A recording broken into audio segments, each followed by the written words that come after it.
Nam mô Tây phương cực lạc thế giới đại từ đại bi tiếp dẫn đạo sư A Di Đà Phật. Nam mô Tây phương cực lạc thế giới đại từ đại bi tiếp dẫn đạo sư A Di Đà Phật. Nam mô Tây phương cực lạc thế giới đại từ đại bi tiếp dẫn đạo sư A Di Đà Phật. Chúng con nguyện đem công đức niệm Phật lại Phật này. Chúng con nguyện đem công đức niệm Phật lại Phật này. Hồi hướng cho hương linh Phật tử Lê Thị Biết. Hồi hướng cho hương linh Phật tử Lê Thị Biết. Pháp danh Diệu Nghĩa 74 tuổi. Pháp danh Diệu Nghĩa 74 tuổi. Nương theo công đức niệm Phật lại Phật này. Nương theo công đức niệm Phật lại Phật này. Nghiệp chướng báo chướng phiền não chướng. Nghiệp chướng báo chướng phiền não chướng. Tất giai tiêu diệt. Tất giai tiêu diệt. Phát Bồ đề tâm niệm hồng danh Phật A Di Đà. Phát Bồ đề tâm niệm hồng danh Phật A Di Đà. Chí thành chí thiết. Chí thành chí thiết. Cầu vãng sanh Tây phương cực lạc quốc. Cầu vãng sanh Tây phương cực lạc quốc. Thoát khỏi luân hồi sanh tử. Thoát khỏi luân hồi sanh tử. Chúng con nguyện đem công đức niệm Phật lại Phật này. Chúng con nguyện đem công đức niệm Phật lại Phật này. Hồi hướng cho các hương linh quan gia trái chủ. Hồi hướng cho các hương linh quan gia trái chủ. Lịch đại tôn thân cụ quyền thất tổ. Lịch đại tôn thân cụ quyền thất tổ. Nội ngoại song thân. Nội ngoại song thân. Của hương linh Phật tử Lê Thị Biết. Của hương linh Phật tử Lê Thị Biết. Pháp danh Diệu Nghĩa 74 tuổi. Pháp danh Diệu Nghĩa 74 tuổi. Và các hương linh đang có mặt trong phòng. Và các hương linh đang có mặt trong phòng. Cùng các hương linh ở khu phố này. Cùng các hương linh ở khu phố này. Nương theo công đức niệm Phật lại Phật. Nương theo công đức niệm Phật lại Phật. Pháp Bồ đề tâm niệm hồng danh Phật A Di Đà. Pháp Bồ đề tâm niệm hồng danh Phật A Di Đà. Đồng vãng sanh Tây phương cực lạc quốc. Đồng vãng sanh Tây phương cực lạc quốc. Chúng con nguyện đem công đức niệm Phật lại Phật này. Chúng con nguyện đem công đức niệm Phật lại Phật này. Trang nghiêm Phật tịnh độ. Trang nghiêm Phật tịnh độ. Trên đền 4 ơn nặng. Trên đền 4 ơn nặng. Dưới cứu khổ tam đồ. Dưới cứu khổ tam đồ. Nếu có ai thấy nghe. Nếu có ai thấy nghe.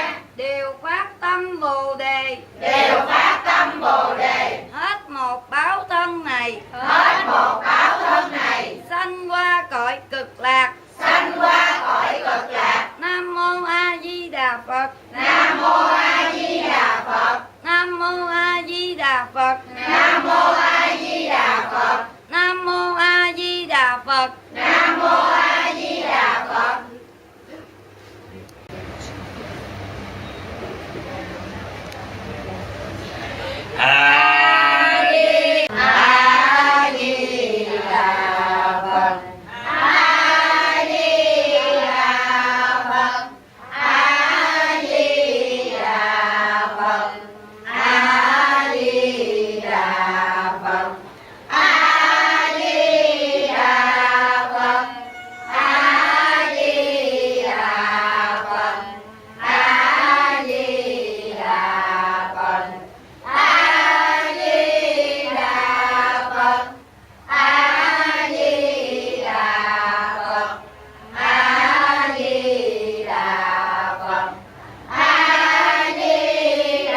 Với Đà Phật hồi nãy cô khám cô thấy cái tay làm sao? Dạ với Đà Phật cái tay lạnh thầy. Nó cứng hay nó mềm? Mềm. Nó mềm. Mềm mại. Cái lòng bàn chân nóng hay lạnh? Lạnh. Cái đầu gối nóng hay lạnh? Dạ lạnh. Cái bụng nóng hay lạnh? Dạ lạnh. Cái ngực nóng hay lạnh? Dạ lạnh. Cũng lạnh luôn. Cái cổ? Dạ lạnh luôn. Lạnh luôn. Trên trán? Dạ hơi ấm. Trên trán? Dạ trên trán thì lạnh luôn thầy. Trên lạnh. Dạ. Trên đỉnh đầu? Đỉnh đầu thì nóng. Đỉnh đầu thì nóng. A Di Đà Phật. Dạ con cảm nhận công đức của thầy đã giúp cho hỗ trợ gia đình con được hoàn tất đạo tràng niệm Phật. Con cũng cảm ơn đạo tràng Pháp Tạng cũng đến đây ôn niệm dương mẹ con về cõi lành. A Di Đà Phật. A Di Đà Phật.